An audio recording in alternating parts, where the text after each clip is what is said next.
Spencer, 1820 to 1903.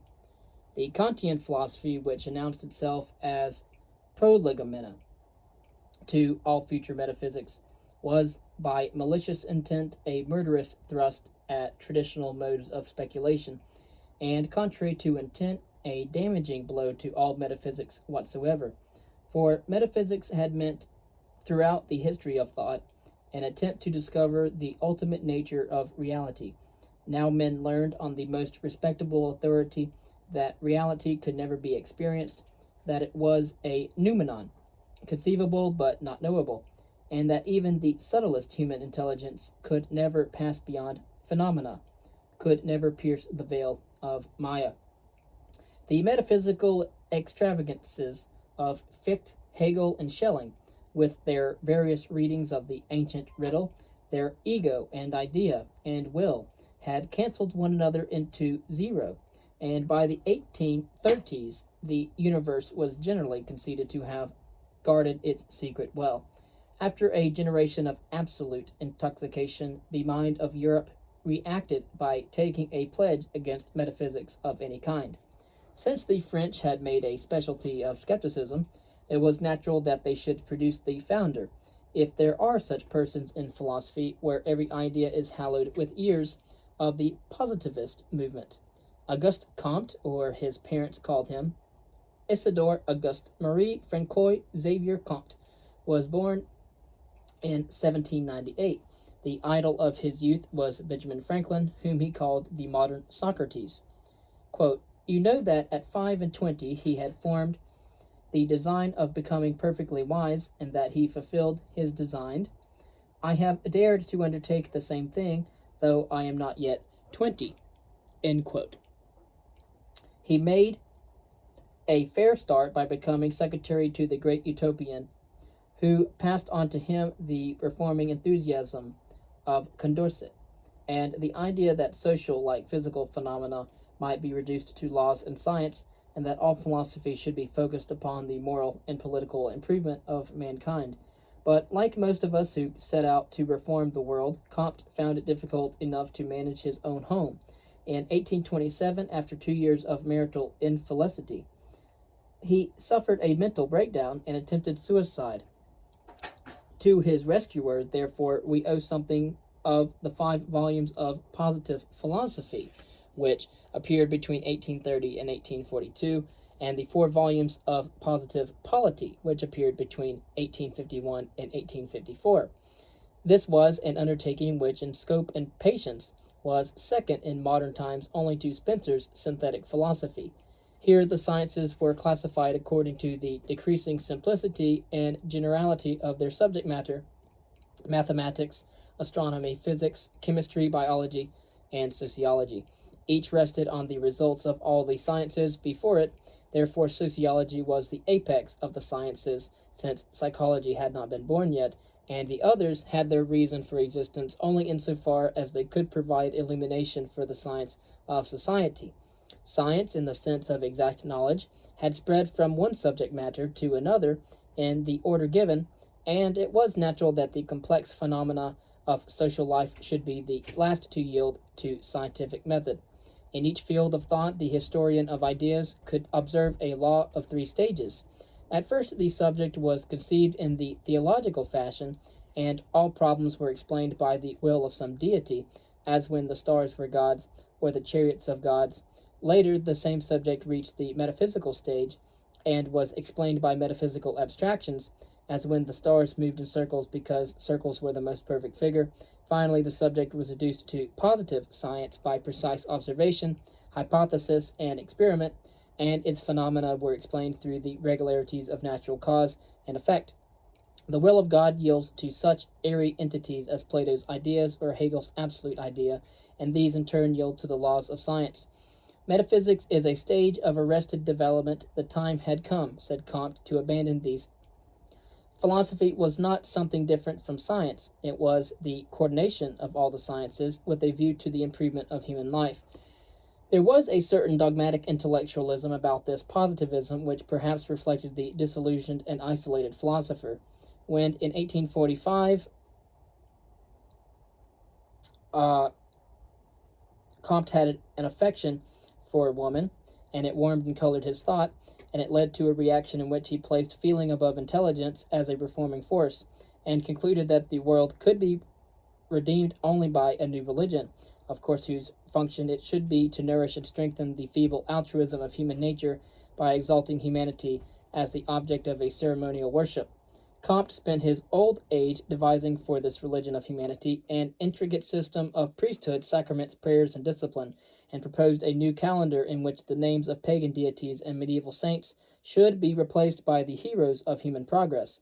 As a wit put it, Comte offered the world all of Catholicism except Christianity. The positivist movement fell in with the flow of English thought, which took its spirit from a life of industry and trade, and looked up to matters of fact with a certain reverence. The Baconian tradition had turned thought in the direction of things, mind, and in the direction of matter. The materialism of Hobbes, the sensationalism of Locke, the skepticism of Hume, the utilitarianism of Bentham were so many variations on the theme of a practical and busy life. Berkeley was an Irish discord in this domestic symphony. Hegel laughed at the English habit of honoring physical and chemical equipment with the name of philosophical instruments. But such a term came naturally to men who agreed with Comte and Spencer in defining philosophy as a generalization of the results of all the sciences. So it was that the positivist movement found more adherents in England than in the land of its birth, adherents perhaps not so fervent as the generous, but endowed with that English tenacity which kept John Stuart Mill and Frederick Harrison faithful all their lives to Comte's philosophy, while their English caution kept them aloof from his ceremonious religion. Meanwhile, the Industrial Revolution, born of a little science, was stimulating science in return. Newton and Herschel had brought the stars to England. Boyle had opened the treasures of chemistry. Faraday was making the discoveries that would electrify the world. And Joule was demonstrating the transformability and equivalence of force and the conservation of energy. The sciences were reaching a stage of complexity which would make a bewildered world become a synthesis. But above all these intellectual influences that stirred England in the youth of Herbert Spencer was the growth of biology and the doctrine of evolution. Science had been exemplarily international in the development of this doctrine. Kant had spoken of the possibility of apes becoming men. Goethe had written of the metamorphosis of plants. Erasmus, Darwin, and Lamarck had propounded the theory that species had evolved from simpler forms by the inheritance of the effects of use and disuse. And in 1830, Saint Hilaire shocked Europe and gladdened old Goethe by almost triumphing against Cuvier in that famous debate on evolution, which seemed like another revolt against classic ideas of changeless rules and orders in a changeless world. In the 1850s, evolution was in the air. Spencer expressed the idea long before Darwin in an essay on, quote, the development hypothesis, published in 1852, and in his Principles of Psychology, published in 1855. In 1858, Darwin and Wallace read their famous papers before the Linnean Society, and it's 1859 in the Old World, as the good bishop's thought crashed to pieces with the publication of The Origins of Species. Here was no mere vague notion of evolution, of higher species evolving somehow from lower ones, but a detailed and richly documented theory of the actual mode and process of evolution by means of natural selection, or the preservation of favored races in the struggle for life, as was its subtitle. In one decade, all the world was talking about evolution. What lifted Spencer to the crest of this wave of thought was the clarity of mind, which suggested the application of the evolution idea to every field of study, and the range of mind which brought almost all knowledge to pay tribute to his theory. As mathematics had dominated philosophy in the 17th century, giving to the world Descartes, Hobbes, Spinoza, Leibniz, and Pascal, and as psychology had written philosophy in Berkeley and Hume, as well as Kant, so in the 19th century in Schelling and Schopenhauer, in Spencer and Nietzsche, and Henry Bergson, biology was the background of philosophic thought.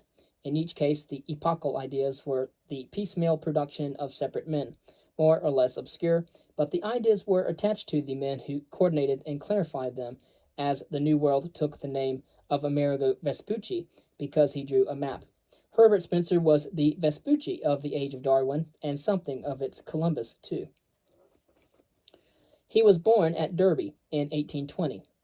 In both lines, his ancestors were nonconformists or dissenters. His father's mother had been a devoted follower of John Wesley, founder of Wesleyanism. His father's brother, Thomas, though an Anglican clergyman, led a Wesleyan movement within the church, never attending a concert or a play, and took an active part in movements for political reform.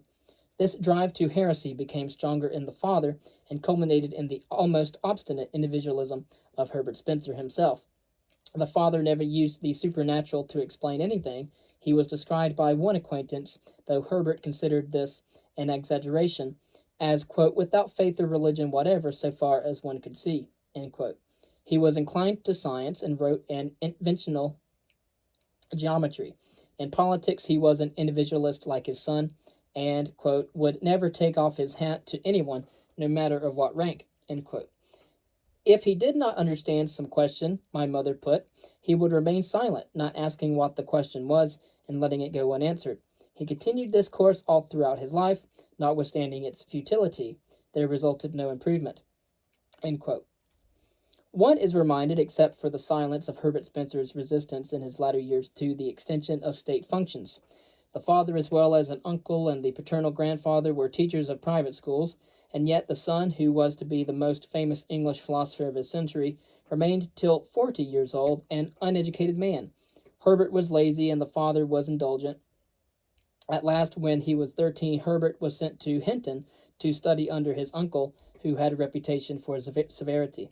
But Herbert promptly ran away from the uncle and trudged all the way back to the paternal home at Derby, 48 miles the first day, 47 the next, and 20 the third, all on a little bread and beer. Nevertheless, he returned to Hinton after a few weeks and stayed for 3 years. It was the only systematic schooling that he ever received. He could not say later just what it was he learned there. No history, no natural science, no general literature. He says with characteristic pride, quote, that neither in boyhood nor youth did I receive a single lesson in English, and that I have remained entirely without formal knowledge of syntax down to the present hour, are facts which should be known, since their implications are at variance with assumptions universally accepted, end quote. At the age of 40, he tried to read the Iliad, but, quote, after reading some 6 books, I felt what a task it would be to go on, felt that I would rather give a large sum than read to the end, end quote. One of Herbert Spencer's secretaries tells us that Spencer never finished any book of science.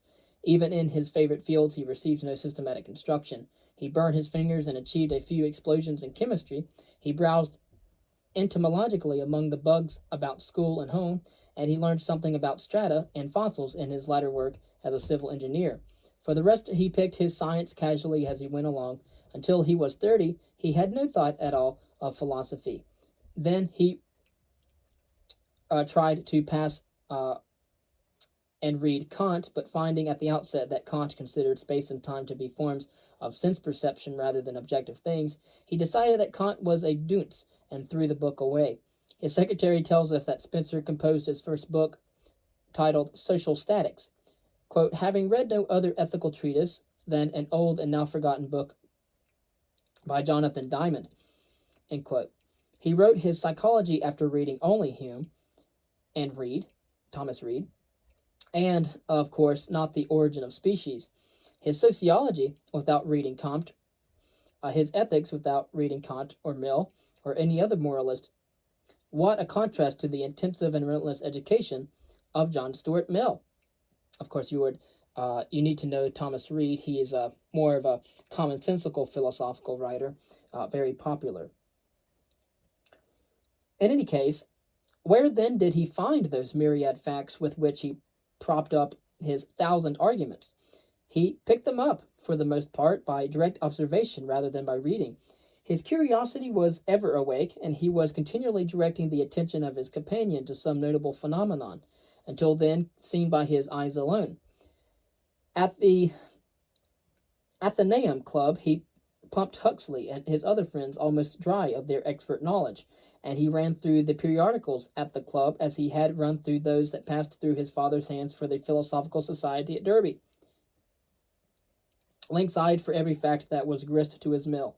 Having determined that he wanted what he wanted to do, and having found the central idea, evolution, about which all his work would turn, his brain became a magnet for relevant material, and the unprecedented orderliness of his thought classified the material almost automatically as it came. No wonder the businessman had heard him gladly. Here was just such a mind as their own, a stranger to book learning, innocent of culture, and yet endowed with the natural matter-of-fact knowledge of the man who learns as he works and lives. For he was working for his living, and his profession intensified the practical tendency of his thought. He was surveyor, supervisor, and designer of railway lines and bridges, and in general an engineer. He dripped inventions at every turn. They all failed, however, but he looked back upon them in his autobiography with the fondness of a father for a wayward son. He sprinkled his reminiscent pages with patent salt cellars, jugs, candle extinguishers, invalid chairs, invalid chairs, and the like. As most of us do in youth, he invented new diets too. For a time he was vegetarian, but he abandoned it when he saw a fellow vegetarian develop anemia and himself losing strength. Quote, I found that I had to rewrite what I had written during the time I was a vegetarian because it was so wanting in vigor. End quote. He was ready in those days to give everything a trial. He even thought of migrating to New Zealand, forgetting that a young country has no use for philosophers. It was characteristic of him that he made parallel lists of reasons for and against the move, giving each reason a numerical value, the sum being 110 points for remaining in England and 301 for going. However, he remained. His character had the defects of its virtues. He paid for his resolute realism and practical sense by missing the spirit and zest of poetry and art. The only poetical touch in his 20 volumes was due to a printer who made Spencer speak of the daily versification of scientific predictions. He had a fine persistence, whose other side was an opinionated obstinacy. He could sweep the entire universe for proofs of his hypotheses, but he could not see with any insight another's point of view. He had the egotism that bears up the nonconformer, and he could not carry his greatness without some conceit. He had the limitations of the pioneer, a dogmatic narrowness accompanying a courageous candor, and an intense originality, sternly resisting all flattery, rejecting proffered governmental honors, and pursuing his painful work for 40 years in chronic ill health and modest seclusion, and yet marked by some phrenologist who gained access to him, self-esteem very large. The son and grandson of teachers, he wielded the ferule in his books and struck a high didactic tone. I am never puzzled, he tells us. His solitary bachelor life left him lacking in the warmly human qualities, though he could be indignantly humane. He had an affair with that great Englishwoman, George Eliot, but she had too much intellect to please him. He lacked humor and had no subtlety or nuances in his style. When he lost at his favorite game of billiards, he denounced his opponent for devoting so much time to such a game as to have become an expert in it. In his autobiography, he writes reviews of his own early books to show how it should have been done. Apparently, the magnitude of his task compelled him to look upon life with more seriousness than it deserves. The French never entirely ceased to be boys, he said. I saw gray-haired people riding on whirligigs, such as we have at our own fairs. He was so busy analyzing and describing life that he had no time to live it. After seeing Niagara Falls, he jotted down in his diary much what I had expected. He describes the most ordinary incidents with the most magnificent pedantry, as when he tells us of the only time he ever swore. He suffered no crises, he felt no romance. If his memoirs record him as well. He had some intimacies, but he writes of them almost mathematically. He plots the curves of his tepid friendships without any uplifting touch of passion. A friend said of himself that he could not write well when dictating to a young woman stenographer. Spencer said that it did not bother him at all. His secretary says the passionless thin lips told of a total lack of sensuality, and the light eyes betrayed a lack of emotional depth. Hence the metonymous levelness of his style. He never soars, and needs no exclamation points. In a romantic century, he stands like a sculptured lesson in dignity and reserve. He had an exceptionally logical mind. He marshaled his a prioris and his a posterioris with the precision of a chess player. He is the clearest expositor of complex subjects that modern history can show. He wrote of difficult problems in terms so lucid that for a generation all the world was interested in philosophy. It has been remarked, he says, that I have an unusual faculty of exposition, set forth my data and reasonings and conclusions with a clearness and coherence not common. He loved spacious generalizations and made his works interesting rather than his hypotheses than with his proofs. Huxley said that Spencer's idea of a tragedy was a theory killed by a fact, and there were so many theories in Spencer's mind that he was bound to have a tragedy every day or two. Huxley, struck by the feeble and undecided gait of Buckle, said of him to Spencer, "I see the kind of man. He is top-heavy." Buckle, Spencer adds, had taken in a much larger quantity of matter than he could organize. With Spencer, it was the other way. He organized much more than he had taken in. He was all for coordination and synthesis. He depreciated Carlyle for lacking a similar turn. The fondness for order became in him an enslaving passion. A brilliant generalization overmastered him, but the world was calling for a mind like this, one who could transform the wilderness of facts with sunlit clarity into civilized meaning, and the service which Spencer performed for his generation entitled him to the failings that made him human. If he has been pictured here rather frankly, it is because we love a great man better than when we know his faults, and suspiciously dislike him when he shines in unmitigated perfection. Up to this date, wrote Spencer at 40, my life might fitly have been characterized as miscellaneous. End quote. Seldom has a philosopher's career shown such desultory vacillation. About this time, age 23, my attention turned to the construction of watches, but gradually he found his field and tilled it with honest husbandry. As early as 1842, he wrote for the Nonconformist, note the medium he chose, some letters on the proper sphere of government, which contained his latter laissez-faire philosophy. 6 years later, he dropped engineering to edit The Economist. At the age of 30, when he spoke despairingly of Jonathan Diamond's essays on the principles of morality, and his father challenged him to do so as well with such a subject, he took the dare and wrote his Social Statics. It had only a small sale, but it won him access to the magazines. In 1852, his essay on the theory of population, one of the many instances of the thought of the 19th century, suggested that the struggle for existence leads to a survival of the fittest, and coined those actual historic phrases. In the same year, his essay on the development hypothesis met the trite objection that the origin of new species by progressive modification of older ones have never been seen, by pointing out that the same argument told much more strongly against the theory of the special creation of new species by God. And it went on to show that the development of new species was no marvelous or incredible than the development of a man from ovum and sperm, or of a plant from a seed. In 1855, his second book of the Principles of Psychology undertook to trace the evolution of mind.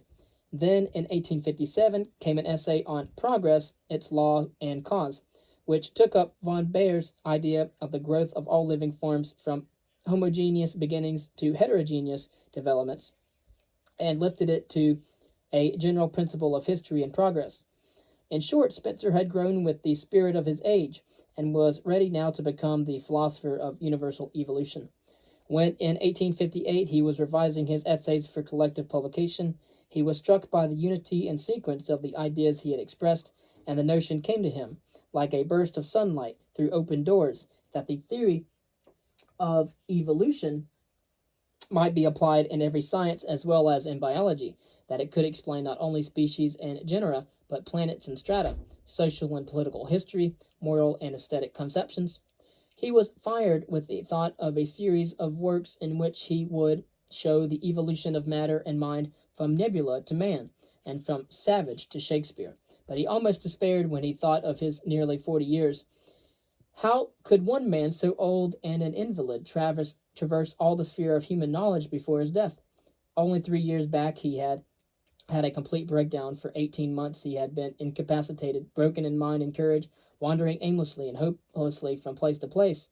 The consciousness of his latent powers made his weakness a bitter thing to him. He knew that he would never be quite healthy again, and that he could not bear mental work for more than an hour at a time.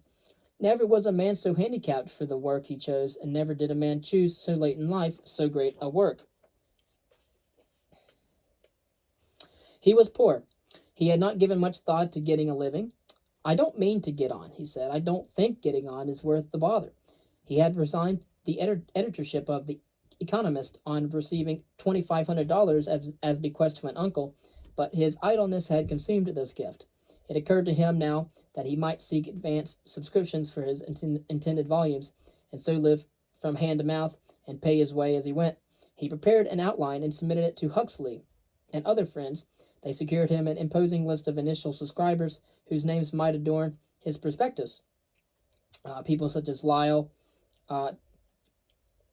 Bain, Herschel, and others. Published in 1860, this prospectus brought 440 subscriptions from Europe and 200 from America, the total promising a modest $1,500 a year. Spencer was satisfied and set to work with a will. But after the publication of First Principles in 1862, many subscribers withdrew their names because of the famous Part 1, which, attempting to reconcile science and religion, offended bishops and pundits alike. The way of the peacemaker is hard. First Principles and The Origin of Species became the center of a great battle of the books, in which Huxley served as generalissimo for the forces of Darwinism and agnosticism. For a time, the evolutionists were severely ostracized by respectable people. They were denounced as immoral monsters, and it was thought good form to insult them publicly. Spencer's subscribers fell away with every installment, and many defaulted on payments due for installments received. Spencer went on as long as he could, paying out of his pocket the deficit which every issue involved. At last his funds and his courage were exhausted, and he issued to the remaining subscribers an announcement that he could no longer continue his work.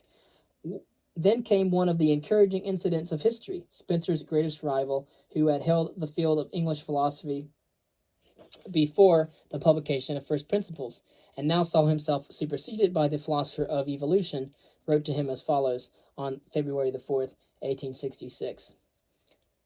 Quote, Dear Sir, on arriving here last week, I found the December liberation of your biology, and I need hardly say how much I regretted the announcement in the paper annexed to it. I propose that you should write the next of your treatises, and that I should guarantee the publisher against loss. I beg that you will not consider this proposal in the light of a personal favor, though even if it were, I should still hope to be permitted to offer it. But it is nothing of the kind. It is a simple proposal of cooperation for an important public purpose, for which you give your labor and have given your health. I am, dear sir, very truly yours, J.S. Mill. End quote. Spencer courteously refused, but Mill went out among his friends and persuaded several of them to subscribe for 250 copies each. Spencer again objected and could not be moved. Then suddenly came a letter from Professor Youmans saying that Spencer's American admirers had bought in his name $7,000 of public securities, of which the interest or dividends were to go to him. This time he yielded. The spirit of the gift renewed his inspiration.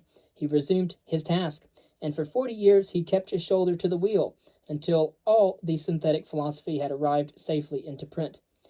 His triumph of mind and will over illness and 1,000 obstacles is one of the sunny spots in the Book of Man. First Principles. The unknowable. We too often forget, says Spencer at the outset, that not only is there a soul of goodness in things evil, but generally also a soul of truth in things erroneous. He proposes, therefore, to examine religious ideas with a view to finding that core of truth which, under the changing form of many faiths, has given to religion its persistent power over the human soul. What he finds at once is that every theory of the origin of the universe drives us into inconceivabilities. The atheist tries to think of a self-existent world, uncaused and without beginning, but we cannot conceive of anything beginningless or uncaused. The theist merely puts back the difficulty by a step, and to the theologian who says God made the world, the child's unanswerable query comes: who made God? All ultimate religious ideas are logically inconceivable. All ultimate scientific ideas are equally beyond rational conception. What is matter? We reduce it to atoms. and then find ourselves forced to divide the atom as we had divided the molecule. We are driven into the dilemma that matter is infinitely divisible, which is inconceivable, or that there is a limit to its divisibility, which also is inconceivable.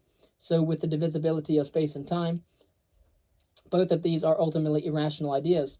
Motion is wrapped up in a triple obscurity since it involves matter changing in time its position in space. When we analyze matter resolutely, we find nothing at last but force, a force impressed upon our organs of sense, or a force resisting our organs of action, and who shall tell us what force is?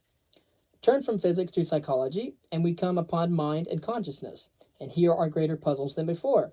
Quote, ultimate scientific ideas, then, are all representations of realities that cannot be comprehended. In all directions, the scientist's investigations bring him face to face with an insoluble enigma, and he ever more clearly perceives it to be an insoluble enigma. He learns at once the greatness and the littleness of the human intellect, its power in dealing with all that comes within the range of experience, its importance in dealing with all that transcends experience. He, more than any other, truly knows that in its ultimate nature, nothing can be known. End quote. The only honest philosophy, to use Huxley's word, is agnosticism. The common cause of these obscurities is the relativity of all knowledge.